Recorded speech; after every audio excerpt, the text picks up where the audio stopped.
Sabi nila, pag nag-alaga pa daw ng pusa, magkakaroon ka daw ng peace of mind. Oh, ngayon, nag-alaga ko ng pusa. Isipin nyo, 3:00 ng madaling araw, tulog na kami.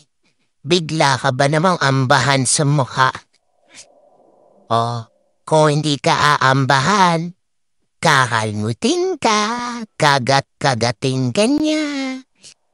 Kasi nga, gusto niyang makipaglaro ng 3:00 ng madaling araw.